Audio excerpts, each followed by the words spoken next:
Good morning, dear students. So, in this video lecture, we will discuss more about chemical kinetics. First, let me review you about the last topic that we had discussed. In our last topic, we had discussed about your rate law. So, try to follow what rate law says. That rate is directly proportional to concentration. If it is a reaction of type A, B gives rise to product P, concentration of A to the power m into concentration of B to the power n. And if you will remove the proportionality symbol, it is K into A to the power m into B to the power n, where K is called the rate constant. And in that part, I have repeatedly said that here m and n are determined experimentally. Here m and n are determined experimentally. And I have already told what is m here.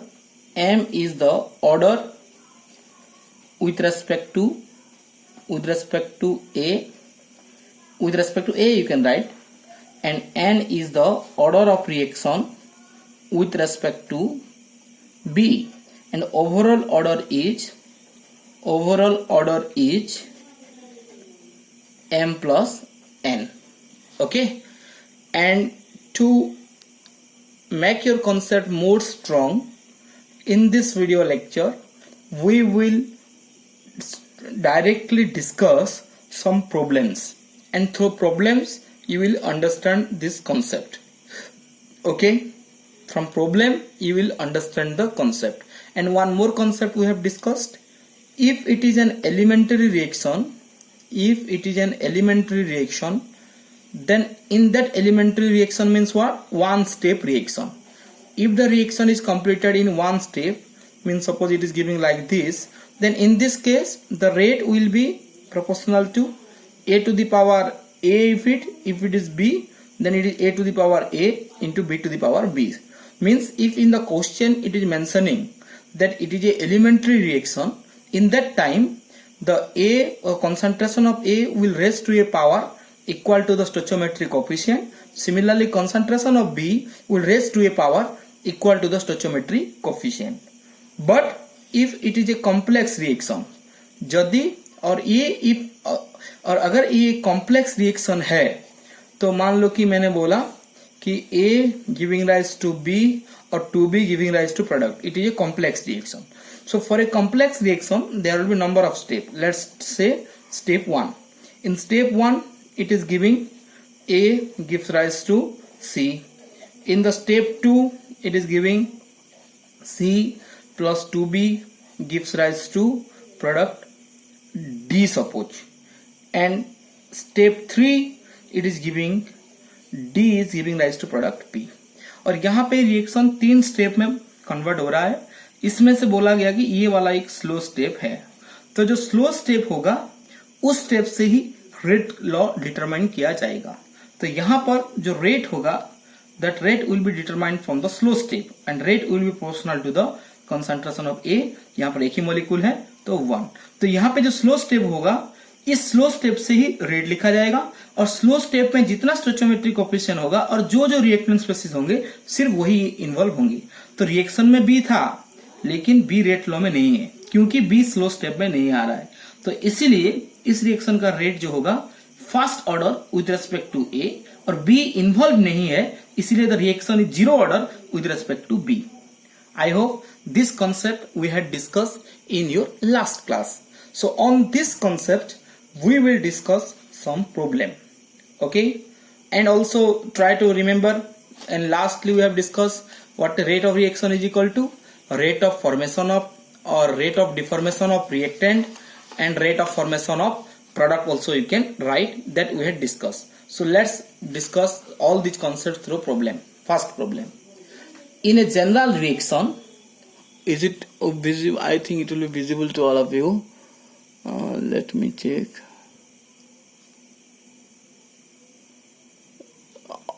Okay, just 1 minute. Yes. In a general reaction, AA plus BB gives rise to CC plus DD. और यहाँ पर minus DA by DT दिया है, मतलब ये क्या है, rate of decomposition of A. Minus DB by DT मतलब rate of decomposition of B दिया है. देन K1 by K2 क्या होगा, K1 बाई जो रेट कांस्टेंट का जो रेशियो है, ये रेशियो क्या होगा, ये उसमें से क्वेश्चन पूछ रहा है. So let's solve this question. Okay, so reaction given is your AA plus BB gives rise to CC plus DD. तुम्हें यहां से क्या पता चलता है, यहां पे पता चलता है rate is equal to minus 1 by A of DA by DT is equal to 1 by B of dB by dt plus 1 by C of dC by dt is equal to plus 1 by D of dd by dt. Okay, ये तुम्हें पता है. और यहाँ पे क्या पता है, here this minus d by d t is called, क्या बोलते हैं इसको हम बोलते हैं rate of decomposition of reactant और ए. सो तुम्हें पता है minus d A by d t is equal to, जो क्वेश्चन में दिया है, K1 into A. So K1 into A. Clear. और माइनस dB बाय dt क्या दिया है, माइनस dB बाय dt दिया है K2. क्वेश्चन लिख लेना तुम नोट में, K2 into A. K2 into A minus dB by dt जो दिया है, माइनस dB बाय dt जो है K2 इंटू ए. चलो इसको सॉल्व करते हैं. So we forgot about C and D, क्योंकि यहाँ पे यूज ही नहीं है, तो चलो लिख लेते हैं. So minus 1 by A into, और यहाँ पे माइनस साइन देने की जरूरत नहीं है, सो लेट्स टेक, क्योंकि माइनस डी बाई डी का वैल्यू दिया है. So 1 by A into K1 into concentration of A is equal to 1 by, minus का माइनस प्लस है, 1 by B into K2 into concentration of A. Is it clear. Next क्या पूछा है question option में, सभी rate constant का ratio दिया है, तो यहां पर क्या होगा, फिर A कैंसिल आउट हो जाएगा. So let's get K1 by K2 is equal to A by B आ जाएगा. आइदर ये हो सकता है या फिर K2 by K1 is equal to B by A हो सकता है. आई थिंक समझ में आ गया सब लोगों को. इसका हमें यूज भी नहीं है यहाँ पे, क्योंकि सी डी का दिया नहीं है, तो सिर्फ minus d by d T का दिया है. तो लेट्स चेक कौन सा ऑप्शन सही है. K1 by K2 is equal to A by B. I hope in the first option it is okay. K1 by K2 is equal to A by B. ये तुम्हारा सही आंसर होगा. K1 by K2 is equal to A by K1 by K2 is equal to A by B. ये तुम्हारा सही answer है.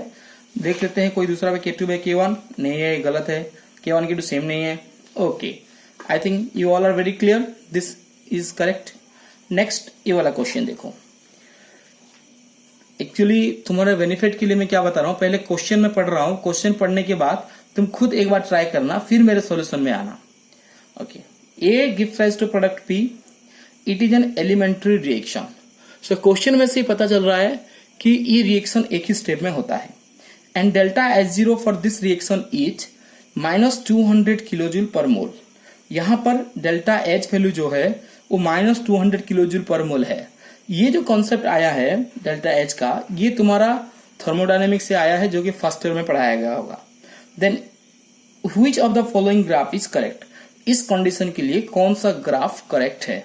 ये तुम्हारा नीट लेवल का क्वेश्चन है, इजी क्वेश्चन है. मैं इसको थोड़ा सा इलाबोरेट करके समझाता हूँ. यहाँ पर तुम्हें केमिस्ट्री का भी चाहिए, केमिकल काइनेटिक्स भी इंफॉर्मेशन चाहिए, और थर्मोडायनेमिक्स का भी इंफॉर्मेशन चाहिए.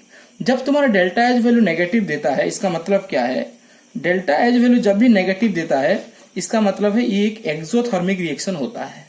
एक्सोथर्मिक रिएक्शन मतलब तो रिएक्शन से हीट एनर्जी रिलीज होगा, निकल और बाहर निकलेगा. इसका मतलब है जो एंथैल्पी ऑफ रिएक्टेंट जो होगा, that will be greater than enthalpy of product.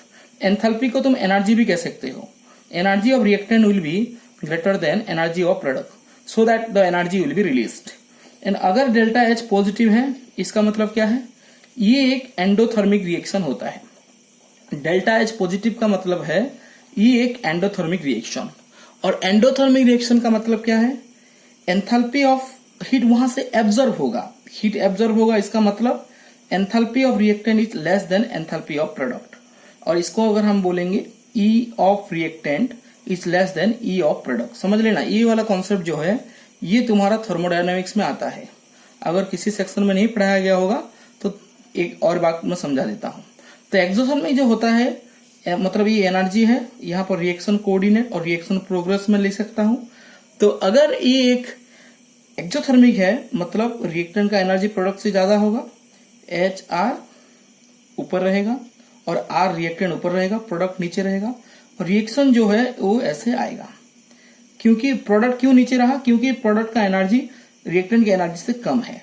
लेकिन ये एक एंडोथर्मिक अगर है तो इसका मतलब है जो रिएक्टेंट का और रिएक्टेंट का एनर्जी नीचे रहेगा, प्रोडक्ट का एनर्जी ऊपर रहेगा।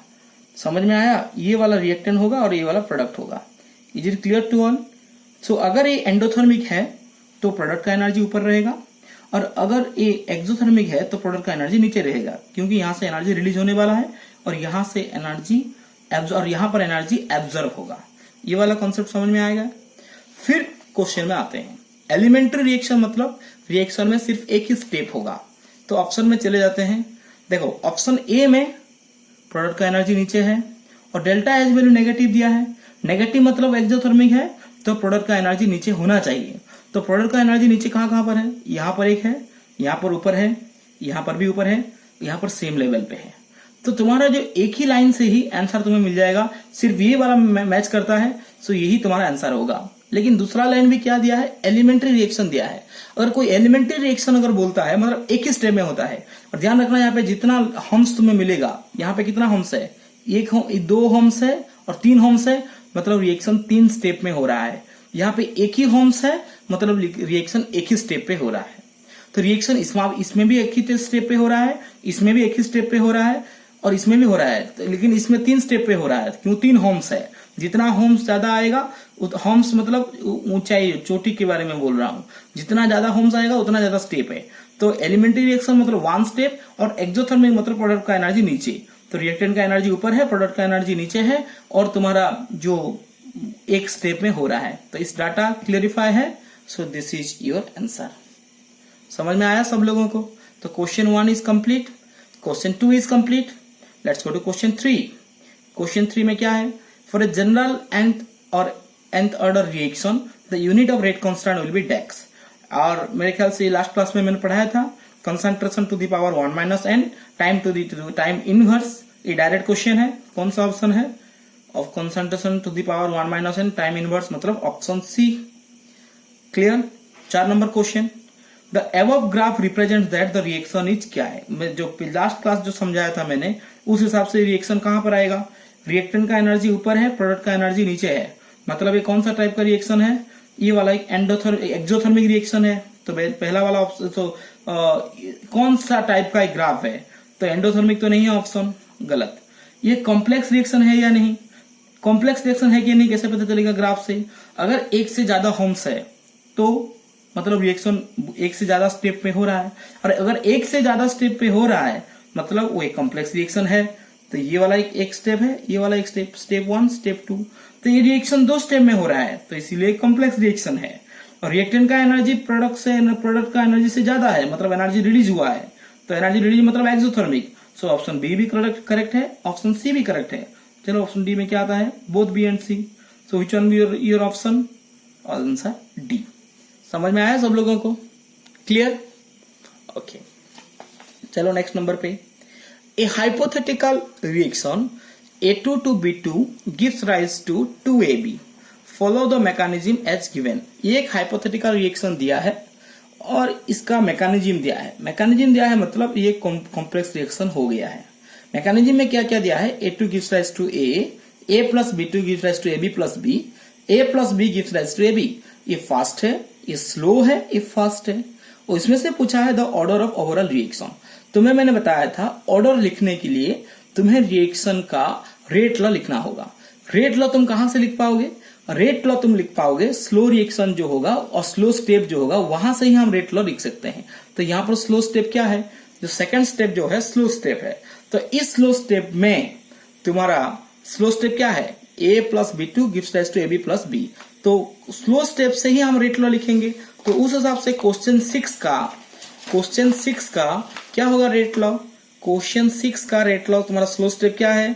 a plus B two gives rise to A B plus B. Option में भी मत जाना, पहले सॉल्व करते जाओ इसको देखकर। तो स्लो स्टेप से रेट लॉ क्या होगा? Rate is equal to a to the power 1 into B two to the power 1। तो इस हिसाब से अगर हम देखेंगे तुम्हारा रेट लॉ हो गया। टू को स्टोइचोमेट्रिक कोफिशिएंट में समझ लेना। इसका स्टोइचोमेट्रिक कोफिशिएंट 1 है और इसका भी स्टोइचोमेट्रिक कोफिशिएंट 1 है। तो दोनों का पावर 1 1 हो गया। क्या पूछा है? The order of overall reaction पूछा है, मतलब दोनों को पावर को ऐड कर दो। तो ओवरऑल ऑर्डर क्या होगा इसका? ओवरऑल ऑर्डर हो जाएगा 1 plus 1 is equal to 2। Is it clear to all? Clear to all? तो ऑप्शन क्या होगा? Option B. Clear? I think सब लोगों को समझ में आ रहा है question. Okay, next question 7। In a one step reaction, एक ही स्टेप रिएक्शन है, मतलब एक एलिमेंट्री रिएक्शन है। a plus two B gives rise to product p। ये एक एलिमेंट्री रिएक्शन दिया है जो कि a plus two B gives rise to product p है। If the concentration of b is doubled keeping the concentration of a unchanged. अगर हमने b के कंसंट्रेशन को डबल कर दिया, a को कांस्टेंट रखा, the reaction rate will be what? Double मतलब डबल हो जाएगा क्या? हाफ मतलब आधा हो जाएगा। क्वाड्रुपल मतलब 4 टाइम बढ़ जाएगा। और अनअफेक्टेड मतलब कोई इफेक्ट नहीं पड़ेगा। तो इसको कैसे सॉल्व करना है? तो पहले तो इसको देखकर रेट लॉ तुम लिख लो। सो रेट लॉ क्या होगा? Rate is proportional to a to the power 1 into B to the power 2। तो यहां पर हमें चेक करना है रेट में क्या होगा। पहले तो b का कंसंट्रेशन, क्योंकि रेट लॉ में इन्वॉल्व है, तो इसलिए अगर b का कंसंट्रेशन अगर हम चेंज करेंगे तो रेट को तो इफेक्ट करेगा, इसमें कोई डाउट ही नहीं है। अगर हम b के कंसंट्रेशन को अगर चेंज करेंगे, क्योंकि वो रेट लॉ में इन्वॉल्व है, तो इसलिए इसका रेट में भी इजाफा होगा। There is no doubt about this. तो इसको ले लेते हैं R1 में। इसको मान लो कि क्वेश्चन 2 नंबर में आ गया, तो कैसे लिखते हैं? तो a का मान लो हमने अगर x ले लिया, ओके, और b का कंसंट्रेशन को हमने मान लो कि y ले लिया, तो इसका रेट क्या होगा? R1 मान लो k is equal to X into Y square हो जाएगा इसका पहला रेट। कंडीशन क्या दिया है? a को अनचेंज रखना है, b को डबल करना है, मतलब a का वही x ही रहेगा और b को लेकिन हम लोग डबल कर देंगे। तो रेट में क्या इजाफा होगा, फिर क्या चेंजेस आएगा, वही हमें देखना है। तो नया रेट क्या हो गया? R2 इज इक्वल टू के, चेंज नहीं होगा, रेट कॉन्स्टेंट है, k इंटू एक्स। लेकिन ये वाला जो y था वो 2y का स्क्वायर है। 2y का स्क्वायर मतलब 4y। सो ये क्या वैल्यू आ गया? 4 इंटू के इंटू एक्स इंटू वाई। तो कैसे जानना है इसको कि रेट में क्या होगा? इसका रेशियो निकाल लेना है। R1 by R2 is equal to K into x into Y square by y square होगा ये, क्योंकि 2y का होल स्क्वायर हो जाएगा यहाँ पे। 2y का होल स्क्वायर मतलब 4y स्क्वायर। सो बाय R2 क्या है यहाँ पे? R2 जो है 4kxy स्क्वायर। तो ये कैंसिल आउट हो जाएगा। तो क्या मिला तुम्हें? R1 by R2 is equal to 1/4 मिल गया, मतलब R2 is equal to 4R1। इसका मतलब है जो नया रेट जो आएगा वो पहले रेट का 4 टाइम ज्यादा होगा। That's why it is 4R1। ये अगर 2 नंबर में आ गया तो इस तरह से सॉल्व करना है, और अगर तुम्हें एक ही नंबर में आया है तो इतना करोगे तो ज्यादा हो जाएगा। तो सिर्फ यहाँ पर क्या करना है, इसको डबल करने के लिए बोला था, मतलब इसको बस 2 ले लो, तो 2b का स्क्वायर ले लो। 2b का स्क्वायर मतलब कितना? 4b square. तो जान लेना और ये याद रखना, जितना स्क्वायर आ जाएगा, ये 4 आ गया तो इसका रेट 4 टाइम बढ़ जाएगा। I hope you are getting this. Easily अगर करोगे तो 2b कर लेना, 2 to the power 2 मतलब कितना होता है? 4, तो मतलब 4 टाइम बढ़ेगा। सो और 2 नंबर में आएगा तो इस तरह से लिख कर करना है। तो तुम्हारा आंसर क्या हो जाएगा फिर? रेट विल बी अनचेंज तो होगा नहीं, डबल नहीं हो रहा है, हाफ नहीं हो रहा है, क्वाड्रपल 4 टाइम बढ़ रहा है। क्लियर? नेक्स्ट क्वेश्चन नंबर 8 में चलते हैं। Equal volume of 3 containers are filled with same reacting gas at shown below for reaction. यहाँ पे एक कंटेनर दिया है, सबका वॉल्यूम सेम है और यहाँ पर रिएक्टिंग सब्सटेंस दिया है। पूछा है hence rate of reaction will follow the order, कौन सा ऑर्डर फॉलो करेगा? तो मैंने एक बताया था rate is proportional to initial concentration, तो कंसंट्रेशन ऑफ रिएक्टेंट एक्चुअली। तो यहाँ पर कौन सा रिएक्टेंट में कंसंट्रेशन सबसे ज्यादा है? वॉल्यूम तो सेम है लेकिन रिएक्टेंट मॉलिक्यूल इसमें थोड़ा सा कम है, इसमें उससे ज्यादा है, इसमें उससे भी ज्यादा है। तो कंसंट्रेशन कहां पर ज्यादा आ गया? थर्ड पे। तो उस फिर कहां पर? सेकंड पे, फिर 1 पर। Rate is proportional to concentration of reactant, directly proportional to concentration of reactant. तो उस हिसाब से अगर हम देखेंगे कहां पर रिएक्टेंट का कंसंट्रेशन सबसे ज्यादा है? थर्ड में, तो इसलिए थर्ड का रेट सबसे ज्यादा होगा। फिर कहां पर? सेकंड पे, फिर फर्स्ट पे। So your answer is B. Next, unit of rate constant for a second order reaction is, ये खुद सॉल्व करना। This I am putting it homework, क्योंकि डायरेक्ट फॉर्मूला पुट करके तुम्हें करना है। I am giving you chance, if you will fail to solve then I will solve in the next video, because ये पहले मैंने डिस्कशन किया था, तो ये खुद सॉल्व करना है तुमको। Okay, question number 9। Let's go to question number 10। Question number 10 में क्या है, मैंने खुद क्वेश्चन बनाकर रखा है ऑलरेडी, ताकि ज्यादा टाइम नहीं लगेगा ये वीडियो कंप्लीट करने में। If for the reaction 2NO2 plus F2 gives 2NO2F, following the mechanism is given। mechanism दिया है, मतलब complex reaction दिया है, और एक NO2 plus F2 gives NO2F plus F, ये slow है। F plus NO2 gives NO2 plus F fast है। तो रेट लो तुम्हें पता चल जाएगा कौन से कहां से रेट लो निकालते हैं। यहां से रेट लो निकाल के स्लो दिया है। क्या क्वेश्चन पूछता है देखते हैं। क्वेश्चन पूछा है द रेट और the rate equation for the above reaction is. Rate law क्या है सिर्फ वही पूछा है। Rate equation for the above reaction given by dash. Option में मत जाओ, let's try to find out what will be the answer from here. Rate is proportional to here NO2 to the power 1 F2 to the power 1। क्यों ये वाला नहीं लिया? क्योंकि ये फास्ट है और ये स्लो है। जो स्लो है वहां से ही रेट लो लिखते हैं। तो क्या हो गया, इसका इक्वेशन में दिया है, मतलब रेट सिर्फ कांस्टेंट यूज किया है। K is equal to NO2 का कंसंट्रेशन एंड F2 का कंसंट्रेशन 1 1। देखो कौन सा ऑप्शन सही है? नहीं, गलत गलत, ये वाला सही है, C। Clear. Next question, for the elementary reaction 2A gas plus B gives rise to product P। If the volume is made double, volume को अगर मैंने बढ़ा दिया, then what will be effect on the rate of reaction। यहाँ भाई एक concept आता है, वॉल्यूम बढ़ जाने से कंसंट्रेशन क्या होगा? वॉल्यूम को अगर बढ़ जाना है तो कंसंट्रेशन क्या होता है? कम हो जाता है। जैसे कि मैंने बोल दिया कि 4 जन एक रूम में रहेंगे, तो कंसंट्रेशन क्या हो गया है वहां पे? 4 पीपल पर रूम 1, 4 पर 1।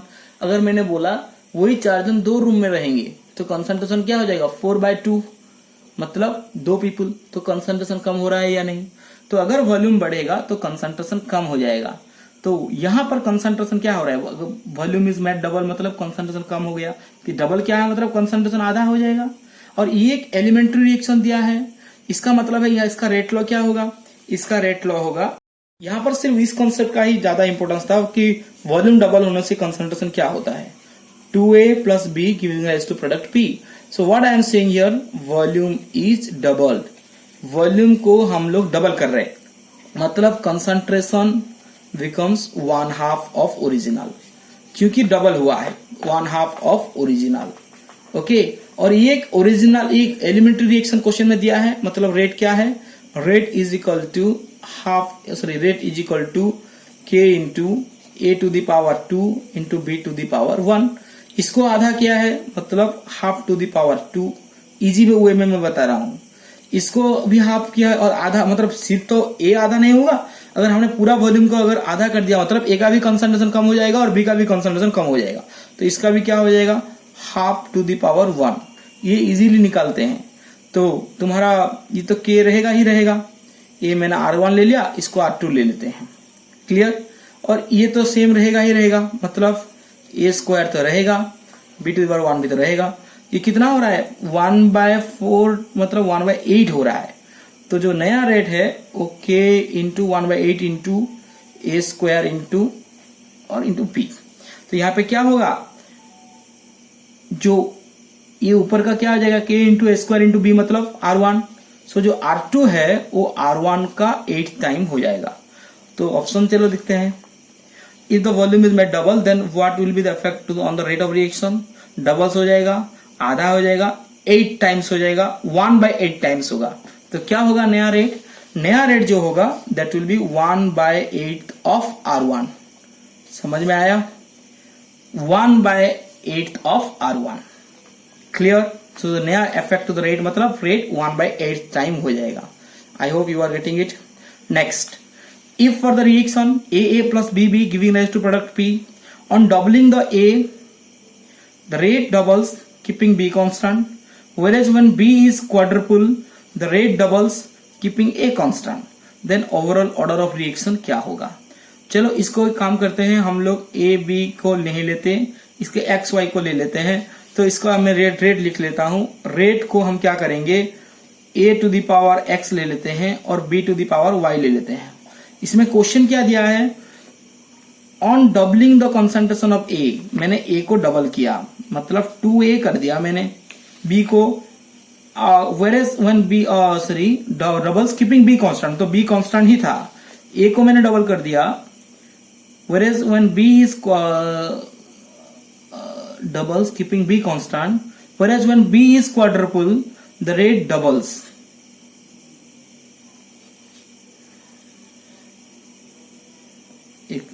yes, on doubling the concentration of A the rate doubles, मतलब A को डबल करने से रेट डबल हो रहा है, मतलब रेट में 2 टाइम इजाफा हो रहा है. जब A को मैं 2A कर रहा हूं तो 2 का वैल्यू और पावर कितना, X का वैल्यू कितना होने से सिर्फ 2 होगा. अगर X का वैल्यू 1 है तो ये सिर्फ 2 होगा, मतलब 2A to the power 1 अगर होगा तभी तो to the power 1 is equal to 2 होगा. समझ में आ रहा है ना? तो इसका X का पावर कितना होने से 2 होगा, इसका पावर अगर 1 है तो भी जाकर तभी जाकर ये 2 हो पाएगा. तो यहाँ पर x का वैल्यू x का वैल्यू 1 आ गया. लेकिन b में क्या दिया है, whereas when b is quadruple मतलब 4 टाइम, b को अगर मैंने 4 टाइम बढ़ा दिया, 4b कर दिया, तो रेट क्या हो रहा है, देन रेट इज डबल्स. तो रेट में रेट डबल्स हो रहा है, तो 4 का पावर कितना होने से रेट 2 होगा, डबल हो रहा है बोल रहा है ना, तो 4 का पावर कितना होने से 2 होगा, कौन बता सकता है? 4 का पावर कितना होने से 2 होगा, अगर आप हाफ लेंगे, रूट ओवर 4 इक्वल 2, तो y का वैल्यू कितना आ गया, y का वैल्यू आ गया हाफ. 4 का वैल्यू कितना होने से 2 होगा, पावर कितना होने से 2 होगा, हाफ होने से. तो अगर 4 का वैल्यू अगर हाफ है तो ये 2 है, तो y का वैल्यू हाफ आ गया.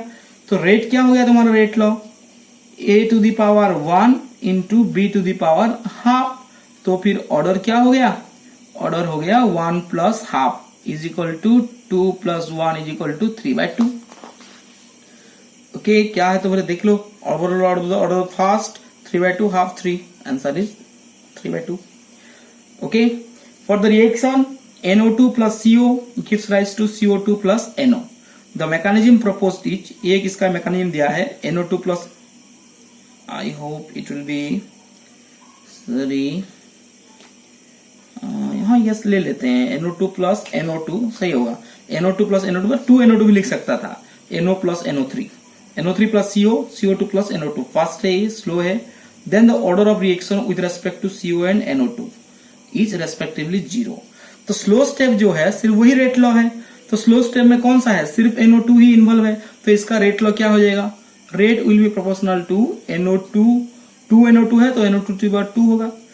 तो रेट लॉ में CO इन्वॉल्व है क्या, अगर CO इन्वॉल्व नहीं है तो इसका CO with respect to CO क्या है, 0. तो तुम्हारा ऑप्शन क्या है, 0. फर्स्ट CO के लिए 0 कौन सा, ऑप्शन बी हो सकता है या फिर सी हो सकता है. तो बी और सी में अभी हमारा डाउट है. फिर NO2 के लिए क्या दिया है, NO2 का रेट लॉ में है और NO2 का पावर कितना है 2. तो जो आंसर क्या होगा, with respect to CO it is 0, with respect to NO2 it is 2. So answer is your C. Is it clear to all? मेरे ख्याल से सबको समझ में आ रहा है. ओके ओके, सो ये तुम्हारा 13 क्वेश्चन सॉल्व हो गया कल के कॉन्सेप्ट से जो था. और मैंने और भी क्वेश्चन लिखा है, सॉरी ये तो मेरे ख्याल से मैं देख 9 10 इस 14 भी सॉल्व कर लेते हैं, 14 पर चला जाते हैं. और भी है, the rate constant of reaction depends on, rate constant किसके ऊपर डिपेंड करता है, टेम्परेचर, मास, वेट, टाइम. ये भी होमवर्क है, ये लास्ट क्लास में मैंने डिस्कशन किया था, सॉल्व करना और आंसर लिख कर भेजना व्हाट्सएप में. The rate constant of reaction depends on, ये भी सेम टाइप का रिएक्शन है, सॉल्व हो सकता है. Rate expression of A chemical reaction is, ये वाला रेट एक्सप्रेशन दिया है. द ऑर्डर ऑफ रिएक्शन क्या है, क्वेश्चन पूछा है. ऑर्डर ऑफ रिएक्शन मतलब सिर्फ रेट लॉ, इसको रेट लॉ ही दिया है. रेट का इज इक्वल टू रिएक्टिविटी मतलब रेट ही है, तो इसका ऑर्डर क्या होगा 2 + 1 + 0. 2 प्लस 0 है, 2 प्लस 1 मतलब 3, आंसर है 3. For a reaction 2a plus b gives rise to c plus d, the concentration of b is kept constant and that of a is tripled, then the new rate reaction will be. इस type का number मैंने solve किया है, इसको भी homework में डाल देना. नहीं होगा तो मैं सॉल्व करूंगा नेक्स्ट वीडियो में. Next, the rate of reaction दिया है और ये रेट दिया है सबका. The order of reaction is, ये भी सॉल्व हो पाएगा, इसको खुद सॉल्व करना. Which of the following rate law has an overall order 0.5 involving the substance X Y Z.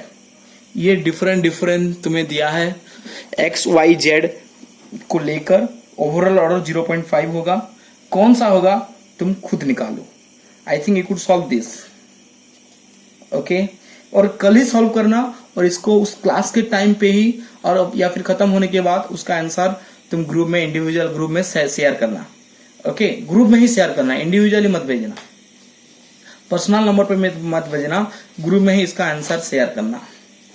ठीक है, 19 हो गया. चलो चलते हैं 20 में. If rate of the reaction between A and B is given by, ये रेट दिया है, then the reaction is. Easy question है, सॉल्व कर सकते हो, इसको भी सॉल्व करना. नहीं तो नहीं कर पाओगे तो मैं नेक्स्ट वीडियो में इसको सॉल्व कर दूंगा. For the rate A gives rise to B, A gives rise to B, the rate of reaction is quadruple, मतलब 4 टाइम बढ़ गया. When the concentration A is double, the rate of reaction is K is equal to A to the power N, the value of N is dash. इसको double करने से 4 time बढ़ रहा है, मतलब 2 टू द पावर क्या होने से 4 होगा, कितने होने से 2. Answer is 2. Very easy. For a chemical reaction A to E, it is found that rate of reaction is doubled when concentration of A is increased 4 times. The order of reaction, ये solve करना खुद. The rate law for a reaction RCl plus NaOH gives ROH plus NaCl is given by rate is equal to K into RCl. The rate of reaction will be unaffected by increasing temperature of the reaction.